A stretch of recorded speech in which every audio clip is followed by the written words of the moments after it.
Hola, bienvenidos al repaso de la lección de esta semana. Vamos a estudiar la lección número 9, Servir y Salvar.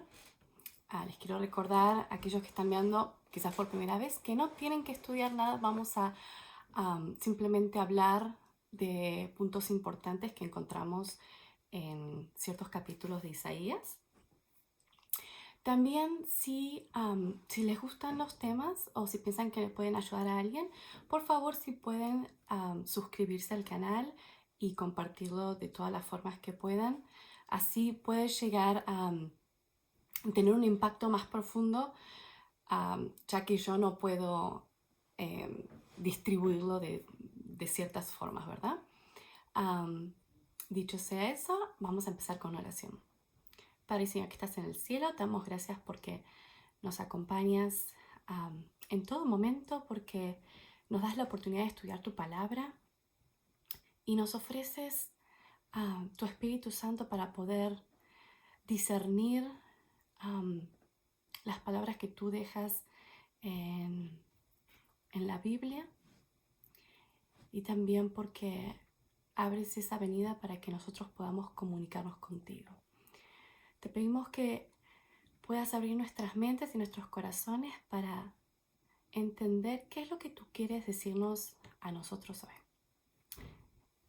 Te pido que seas tú el que esté dirigiendo el curso de este tema, y te pido que perdones todos los pecados de todos los que estamos escuchando y de mí que estoy hablando, para que estemos puros delante de ti.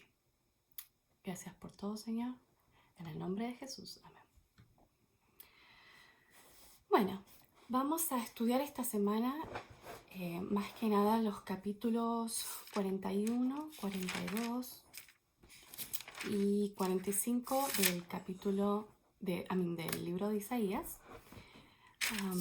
Y quiero recordar que simplemente toco temas que me llaman la atención y que los podemos hacer prácticos. Si quieren un estudio más profundo, pueden seguir la lección, leerla. Voy a dejar información abajo de este video para que puedan ir a ese enlace. Así que vamos a empezar con algunos versículos del capítulo 41. Para aquellos que no hayan visto alguno de los otros videos o que no hayan estudiado la lección, vamos a recordar que en los primeros capítulos de Isaías, Dios ha estado hablando a un pueblo que pecaba, volvía a Dios, pecaba, volvía a Dios. Llegaba un momento en el que pecaba tanto y no se volvía a Dios, y Dios trataba de darle consejos, advertencias, y llegó a un punto en el que tuvo que empezar a dar castigos. Habían reyes del pueblo de Israel y de Judá que no querían seguir a Dios, y empezaron a hacer ídolos y a afectar a todo el pueblo, porque el pueblo seguía a los reyes que veían en carne y hueso. Así que fue una época muy turbia para el pueblo de Israel y para el pueblo de Judá, que ahora estaban separados. Hacían alianzas con pueblos paganos, y Dios tuvo que, por medio del profeta Isaías, dar estas advertencias. Vimos muchos castigos para el presente de aquel momento y el futuro de lo que les iba a pasar. Pero luego en Isaías, los últimos Isaías, capítulo 30 y algo, y el capítulo 40, Dios empieza a dar esperanza. Dios empieza a hablar de cómo Él iba a restablecer a su pueblo, de que los castigos iban a acabarse. Y ahora, en el capítulo 42, sigue hablando de la esperanza, sigue hablando de cómo, del futuro, de qué es lo que iba a quienes iban a mandar en el futuro para poder volver para que el pueblo de Dios pueda volver a Dios. Vemos el versículo 8, Dios habla o le habla a un siervo. Y lo que vamos a ver entre estos capítulos es que Dios habla a dos siervos. Uno es Israel y otro es Jesús. Y si quieren ver, como les digo, la teoría de por qué cómo sabemos que uno es el pueblo de Israel y cómo el otro es de Jesús, no vamos a entrar en esa discusión aquí, pero pueden leer ese material en los enlaces que dejo abajo. Pero en el versículo 8, cuando le está hablando, le habla a Israel o al pueblo de Dios. Y dice: pero tú, Israel, mi siervo, tú, Jacob, a quien he escogido, simiente de Abraham, mi amigo. Te tomé de los confines de la tierra, te llamé de los rincones más remotos y te dije: tú eres mi siervo. Yo te escogí y no te rechacé. Así que no temas, porque yo estoy contigo. No te angusties, porque yo soy tu Dios. Te fortaleceré y te ayudaré. Te sostendré con mi diestra victoriosa. O como en otras versiones dice, con la diestra de mi justicia. Estos versículos nos están mostrando cómo Dios quiere restablecer a su pueblo, cómo Dios ama a su pueblo, cómo Él los escogió y los sigue escogiendo hasta el día de hoy. Ahora, ese pueblo de Israel de aquel tiempo y de Judá, por todo lo que Dios venía diciendo, Dios le está hablando a un pueblo, a personas pecadoras, a personas que no lo han siempre elegido, a personas que todos los días cometían sus errores. Y así todo le dice: tú eres mi siervo, yo te escogí aquel día y te sigo escogiendo y no te voy a dejar. Por más que te he dado los castigos que te he dado y te he querido mostrar ciertas lecciones, no te voy a dejar. Eso es todo para tu crecimiento espiritual, tu crecimiento personal. Ahora, Dios nos está hablando a nosotros también, porque basado en el Nuevo Testamento, todos somos su pueblo, todos somos Israel. Todos aquellos que queremos y que decidimos elegir a Dios, somos su gente. Dios nos escogió. Ahora somos pecadores. Probablemente quizás la otra persona que esté del otro lado se sienta o te sentís que todos los días cometes errores, que no sos digno de ser llamado hijo de Dios, o que hace mucho tiempo dejaste de ser aquel cristiano que eras. Cada uno está en una situación diferente. Y aunque estés bien unido con Dios y bien fuerte, y quizás hagas muchas cosas en la iglesia, o en un ministerio, o en un grupo pequeño, o en lo que sea, seguimos siendo personas imperfectas que no merecemos del amor y perdón de Dios. Pero aquí está Dios diciéndote: te amo, te escogí. Y no solo eso, sino que te voy a dar la fuerza que necesites. Te voy a ayudar a seguir adelante, a seguir sobre esas pruebas que tenés todos los días, que yo sé que son difíciles, pero que con mi ayuda vas a poder seguir adelante. Eso es hermoso de entender, porque a veces perdemos esa promesa. Pasamos por una dificultad, por un momento difícil. Yo no sé, yo a veces siento que le estoy hablando a una audiencia que la tienen re fácil. Porque yo siento que cada día y cada semana tengo pruebas y conflictos, y a veces estoy abajo, a veces estoy arriba. Y a veces siento que soy débil, que no tengo fuerzas. Y me olvido de esta promesa hasta que voy y la busco en la Biblia y la leo. Y Dios me dice: fuerza, ahí voy a estar, ahí te voy a ayudar. pero quizás yo estoy incorrecta y no la tenés tan fácil y quizás tenés problemas como yo o probablemente más difíciles. Entonces este mensaje también te va a vos, a ti, para que lo tomes como tuyo, en tu corazón y digas, Dios, tú me prometiste que en esta dificultad me ibas a ayudar y me ibas a sacar adelante. Hacelo, por favor. Y agárrate de esa promesa. Agárrate de esa promesa. Dios vuelve a decir eso en el versículo 13, no temas, yo te ayudaré. Y en el versículo 14 dice, no temas, gusano Jacob, pequeño Israel, afirma el Señor, porque yo mismo te ayudaré. El Santo de Israel es tu Redentor. Me da mucha risa que de repente Dios salga con gusano. Pero eso es lo que somos. Él nos recuerda que si vos crees que vas a salir de tus problemas o de tus dificultades o de lo que sea por tu propia cuenta, ahí Dios te está recordando que sos un simple gusano, una cosa insignificante que por tus propios méritos no vas a poder hacer nada. Pero tenés a Dios, que es súper poderoso, súper amante, que sabe todo lo que va a pasar en el futuro, que te conoce hasta el último pelo de tu cabeza, que es el Dios de dioses, aunque no hayan otros dioses. Él te va a ayudar, aunque seamos insignificantes gusanos. Dice el versículo 15,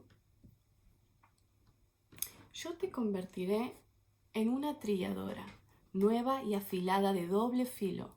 Trillarás las montañas y las harás polvo, convertirás en paja las colinas. Las aventarás y se las llevará el viento. Un vendaval las dispersará, pero tú te alegrarás en el Señor, te gloriarás en el Santo de Israel. Dios nos está hablando de que aunque seamos insignificantes gusanos, porque eso fue lo que usó en el versículo anterior, Él nos va a transformar, nos va a hacer trilladoras. Ahora, en lugar de que nos pisen a los gusanos, nosotros vamos a estar afilados y vamos a estar cortando, vamos a hacer polvo, pajas, como diciendo, nos vamos a convertir, o sea, vamos a tener una completa transformación. Y nos vamos a alegrar en el Señor.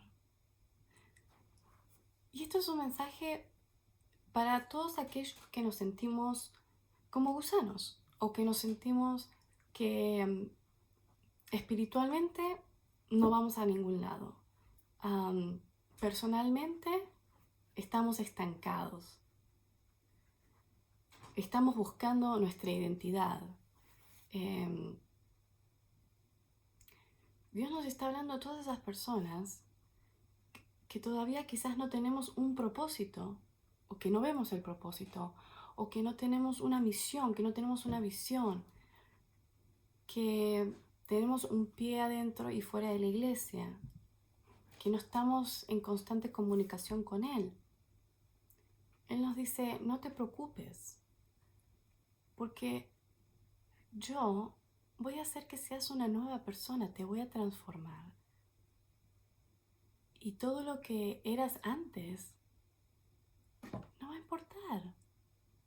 Te voy a hacer como yo, más semejante a mí. Ahora vas a poder tener un propósito. Ahora vas a tener una misión y una visión. Ahora me vas a tener a mí guiándote. Y esa transformación no es de un día al otro. Sí puede haber una transformación de un día al otro, pero Dios también quiere usar esa transformación del día a día para cambiarte hasta el día que te encuentres con Él. ahora me gustaría ir al capítulo 42, compartirles qué es lo que me impresionó, me gustó de este capítulo. Aquí está hablando al otro siervo, que vamos a ver que es Jesús. Y dice el capítulo 42, versículo 1. Este es mi siervo, a quien sostengo, mi escogido, en quien me deleito. Sobre él he puesto mi espíritu y llevará justicia a las naciones. No clamará ni gritará, ni alzará su voz por las calles. No acabará de romper la caña quebrada, ni apagará la mecha que apenas arde. Con fidelidad haré justicia. No vacilará ni se desanimará, hasta implantar la justicia en la tierra. Las costas lejanas esperan su ley. Así dice Dios el Señor, el que creó y desplegó los cielos, el que expandió la tierra y todo lo que produce, el que dé aliento al pueblo que la habita y vida a los que en ella se mueven. Yo, el Señor, he llamado en justicia, te he tomado de la mano, yo te transformé, yo te constituí, como pacto para el pueblo, como luz para las naciones, para abrir los ojos de los ciegos, para librar de la cárcel a los presos y del calabozo a los que habitan en tinieblas. Como podemos ver, aquí está hablando de Jesús. Dice que Él es el escogido, el siervo en el cual Dios se deleita, que va a hacer justicia a las naciones, que va a ser luz para las naciones, va a ver los ojos de los ciegos, librar de la cárcel a los presos. Obviamente está hablando espiritualmente, porque éramos esclavos al pecado y no teníamos ninguna solución, y Jesús vino para salvarnos. Y hoy en día también somos esclavos al pecado, solo que tenemos, cosa que antes no tenían, esa facilidad de buscar a Dios, arrepentirnos y aceptar su perdón. Y entonces Él nos libra de nuestro pecado, de nuestro yo, de nuestro orgullo, de las cosas que ni sabemos que somos esclavos. Y yo digo, obviamente como cristianos, nosotros tenemos que actuar como Cristo. Y Dios nos dejó en el Nuevo Testamento su vida, la forma en la que Él actuó y habló, y nos dijo cómo teníamos que ser en este mundo, cómo teníamos que actuar. Y si uno estudia la vida de Jesús, vamos a ver que la forma en la que Él libraba a los presos espirituales, la forma en que Él abría los ojos de los ciegos, no era una forma en la que muchos de nosotros tratamos de hacer hoy, que es tirar la Biblia por la cabeza, leyes, leyes, leyes, no, no, no, basarnos en mirar los pecados ínfimos de otras personas y no ver nuestros problemas espirituales. De hecho, me llamó mucho la atención en donde dice el versículo 3 del capítulo 42, que lo acabamos de leer, que no clamará este siervo, ni gritará, ni alzará su voz por las calles. Y muchas veces nosotros estamos ahí como locos gritando que no a esto, que no a lo otro, que arrepiéntanse, ya viene el fin del mundo, clamando, alzando, y está diciendo que si Jesús no hizo eso, ¿por qué nosotros tenemos que actuar de esa forma? Porque al fin de todo, como dice el versículo 7, que va a ser luz, el versículo 6, luz para las naciones. Obviamente nosotros como cristianos y con el Espíritu Santo ahora que Jesús ascendió al cielo, nosotros vamos a ser esa luz a las naciones. Así como una vez el pueblo de Israel y el pueblo de Judá fueron luz para, o tendrían que haber sido luz para naciones, así somos nosotros. Tendríamos que ser nosotros. Pero ¿cómo vamos a andar dando luz cuando no estamos actuando de la forma en que Cristo actuó y no estamos iluminando de la forma que tenemos que iluminar? Es muy triste escuchar y ver, o sea, quizás uno cuando está dentro de, de su comunidad, de su iglesia, ya sea adventista o cualquier otra denominación, cada uno se encierra como en ese círculo, estudia, estudia, estudia, defiende las verdades estudiadas en la Biblia, pero no entienden, no entienden mucho cómo es que uno los ve de afuera. No entiende, si vos no conoces al que está afuera, ¿cómo vas a llegar al que está afuera? ¿Me entendés? Entonces, eso es lo que creo que está faltando en muchas de las iglesias, que estamos tan concentrados en nosotros y en nuestro mensaje y en lo que hacemos, pero todo dentro de la iglesia, que no estamos siendo luz para otros y estamos ocultando esa luz adentro de nuestras cuatro paredes.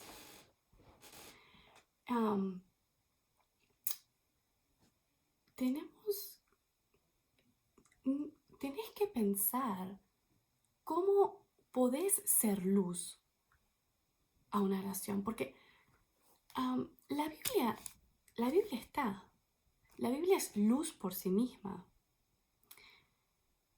Cualquiera puede tener acceso a la Biblia, cualquiera puede leerla, ¿ok? Pero como yo, como pueblo de Dios, como cristiano, ¿cómo puedo iluminar a la gente? A las naciones, como dice aquí, a los pueblos. Está hablando de todo mundo, está hablando de los gentiles. Si nosotros mostramos, yo no estoy diciendo que hay que cambiar las doctrinas, ni leyes de salud, ni cosas así, pero estoy diciendo que tenemos que concentrarnos también en predicar, o sea, ni siquiera en predicar, en mostrar el mensaje de Cristo por medio de nuestras acciones, por medio de cómo somos, porque al fin y al cabo, la gente que nos va a observar o la que estamos teniendo en contacto, porque ni siquiera tenés que hablar, a nosotros nos encanta ir al trabajo y predicar, predicar, predicar y decirles que no, que esto, que lo otro.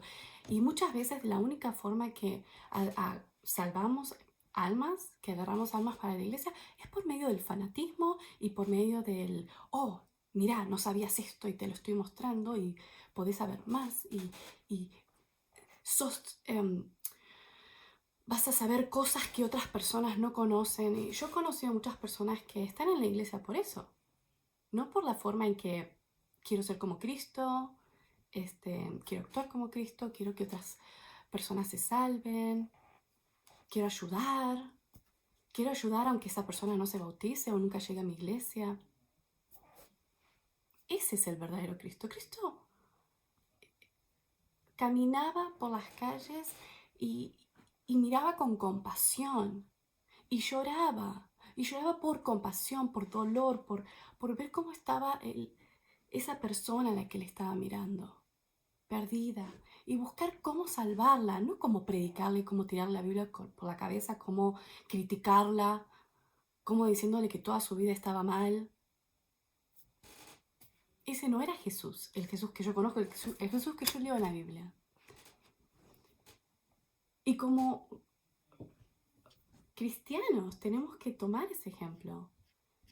El versículo del capítulo 42, el versículo 18 dice: sordos escuchen, ciegos fíjense bien, ¿quién es más ciego que mi siervo y más sordo que mi mensajero? Aquí no está hablando de los gentiles, aquí no está hablando de alguien que no es del pueblo de Dios, aquí le está hablando a sus siervos, al pueblo de Dios, en el pasado y en el presente. Nos está dando a entender que lo que pensamos que vemos no es así, estamos ciegos. Que lo que pensamos que estamos haciendo bien no está bien en realidad. Que el mensaje que pensamos que estamos dando no lo estamos dando bien. Esto es un mensaje para cada, o sea, personal. No te voy a decir con todas las palabras, pero para que te pongas a pensar cómo estás iluminando tu comunidad, cómo estás iluminando, o sea, olvídate de la iglesia, ponele, porque ahí ya están todos iluminados. Pero ¿cómo estás vos como persona iluminando tu trabajo, iluminando tu comunidad? Simplemente predicando y simplemente diciendo no tenés que comer carne, no tenés que tomar cafeína. Porque eso es lo que mucha gente ve en nosotros. Y yo creo que como cristianos, como adventistas, tenemos mucho más que dar que eso.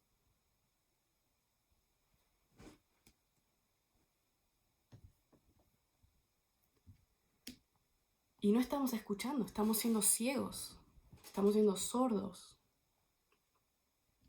Nos encanta ser fariseos.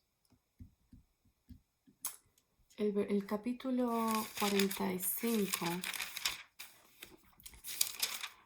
aunque lo ha tocado un poquito en el 42 y en el 41, habla de Ciro, el rey de Medo-Persa. Pero lo interesante es que Isaías, el ministerio de él se estima que estuvo entre el año 745 y 685 a.C. y que Ciro conquistó Babilonia, que era el imperio más poderoso de ese momento, la conquistó y él se hizo imperio, así como Daniel lo había profetizado y Isaías, en el año 539. O sea, Isaías estima que murió en el 685 a.C. y esto basa en el 539 después de Cristo. O sea, pasan como 140 y algo de años en el medio. Y Dios, viste que a veces te da profecías y uno las puede interpretar de cierta forma, de otra, hay muchas discusiones. Pero aquí Dios pone el nombre de Ciro, del rey, o sea, antes de que naciera. Ahora, ¿quién era Ciro? Bueno, vamos a leer primero. Dice, así dice el Señor a Ciro, su ungido, a quien tomó de la mano derecha para someter a su dominio las naciones y despojar de su armadura a los reyes, para abrir a su paso las puertas y dejar abiertas las entradas. Marcharé al frente de ti y allanaré las montañas. Haré pedazos las puertas de bronce y cortaré los cerrojos de hierro. Te daré los tesoros de las tinieblas y las riquezas guardadas en lugares secretos, para que sepas que yo soy el Señor, el Dios de Israel, que te llama por tu nombre. Y dice, por causa de Jacob, mi siervo de Israel, mi escogido, te llamo por tu nombre y te confiero un título de honor, aunque tú no me conoces. Yo soy el Señor y no hay otro. Fuera de mí no hay ningún Dios. Aunque tú no me conoces, te fortaleceré. ¡Wow! Yo me imagino si fuera así, me muestran esto, ya cuando haya conquistado todo, diría, ¡wow! ¿Y este Dios quién es? Que me conocía desde antes de nacer. Pero lo que yo quiero que entiendan es que Dios usa a Ciro, un rey pagano, de un pueblo pagano, que él mismo dice, aunque tú no me conoces, yo te voy a utilizar, te voy a dar, te voy a hacer, te voy a ayudar. Y tú vas a llegar a mi pueblo. ¿Ok? Dios no escogió a nadie de Israel, a nadie de Judá. Escogió a alguien que no lo conocía. Entonces, quiero que entiendan cómo trabaja Dios. Dios trabaja en formas que yo no entiendo, que tú no entiendes. va a trabajar con personas que ni tú ni yo consideramos dignas, que ni tú ni yo consideramos cristianas. Y así todo, Dios las escoge y las usa.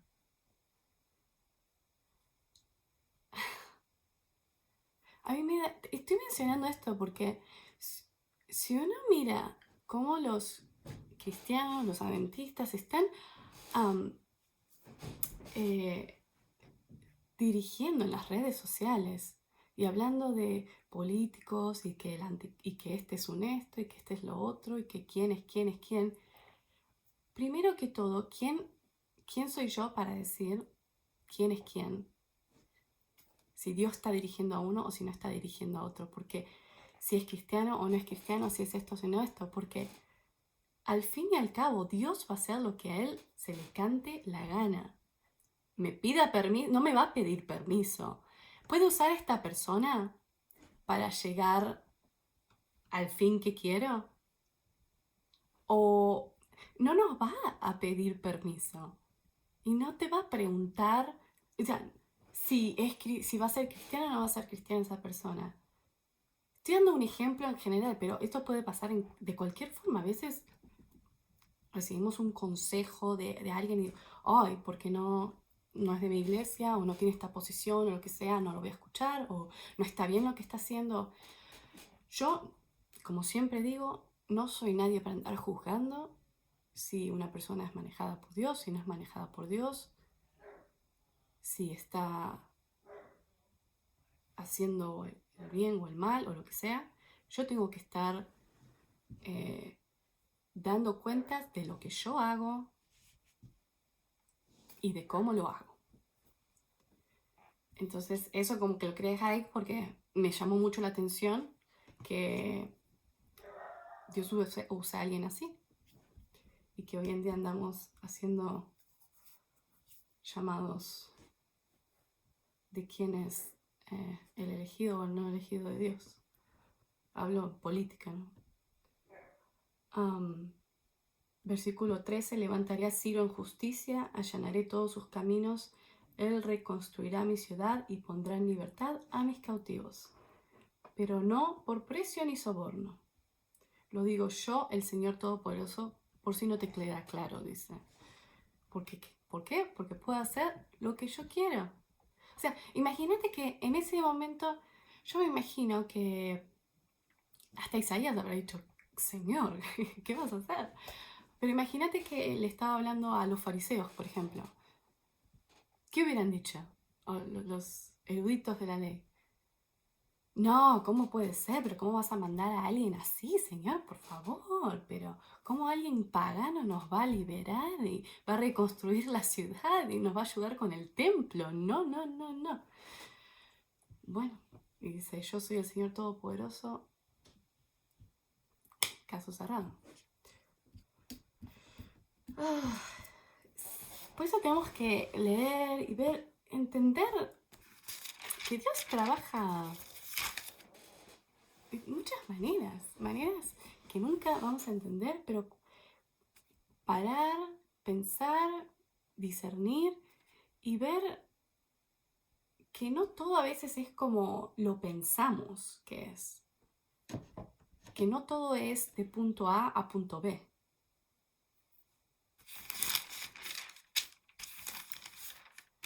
Pero a veces cuando nos ponemos a pensar a eso nos da miedo. Miedo de que la iglesia se convierta en Babilonia. Tenemos que centrarnos en ser la luz del mundo. ¿Cómo era Jesús en la luz del mundo? Volví a estudiar los evangelios. Estudia la vida de Jesús. ¿Cómo ponete en sus zapatos? Él estudió. Yo no estoy diciendo que no hay que estudiar la Biblia ni nada. Él estudió todos los escritos. Sabemos que cuando tenía como 12 años él fue al templo, hablaba de... Él escudriñaba las escrituras, las podía... tenía grandes discusiones con los fariseos, los sacerdotes.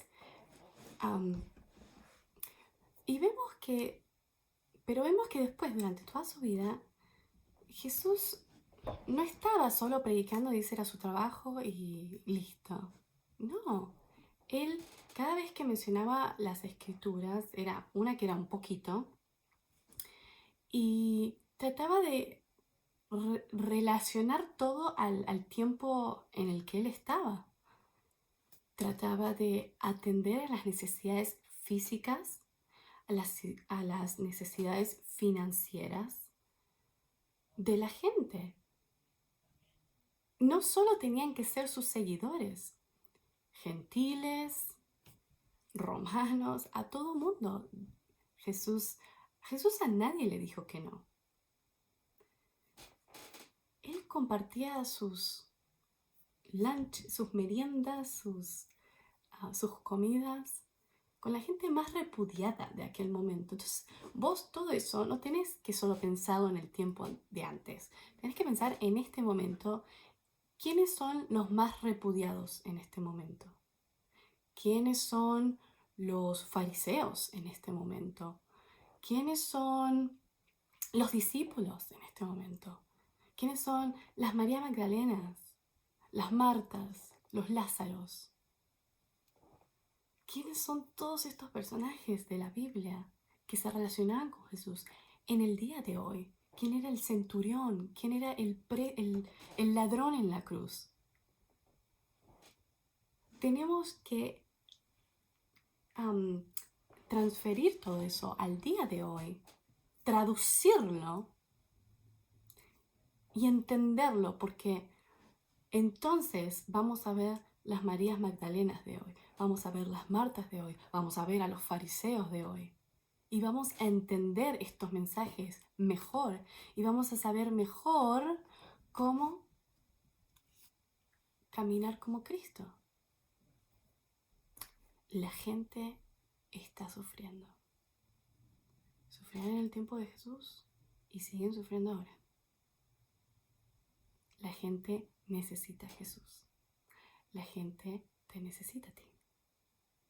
Que les des esperanza, que les des amor, que los ayudes físicamente, que los ayudes con dinero, que los ayudes con un mandado, que los ayudes a cuidar de alguien. De tantas cosas necesita la gente de hoy.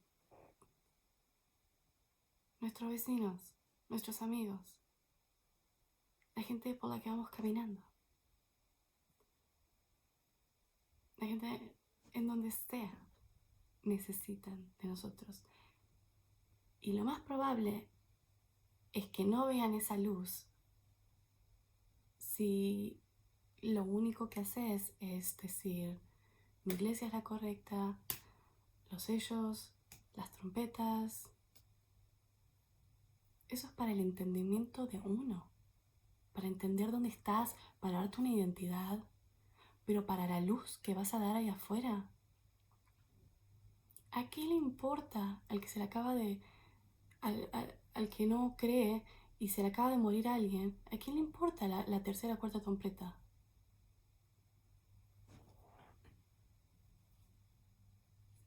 Leamos de nuevo el capítulo 25 de Mateo, que es lo que Dios nos va a pedir cuentas cuando Él venga.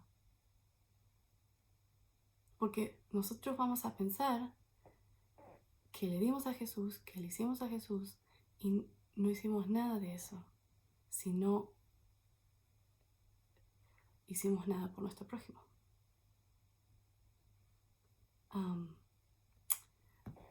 Yo generalmente no daría ninguna...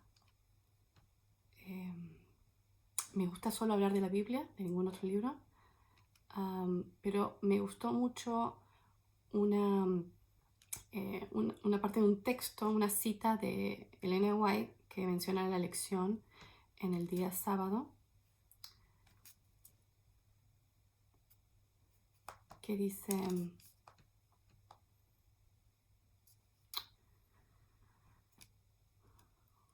Muchos sienten que sería un privilegio visitar a los escenarios de la vida de Cristo en la tierra, caminar por donde Él anduvo, mirar el lago en cuya orilla se deleitaba en enseñar, y las colinas y los valles en los cuales sus ojos tan a menudo reposaron. Pero no necesitamos ir a Nazaret, Capernaum o Betania para andar en las pisadas de Jesús. Hallaremos sus huellas al lado del lecho del enfermo, de los tugurios de los pobres, en las alestadas callejuelas de la gran ciudad, y en todo lugar donde haya corazones humanos que necesiten consuelo. Al hacer como Jesús hizo cuando estaba en la tierra, andaremos en sus pisadas.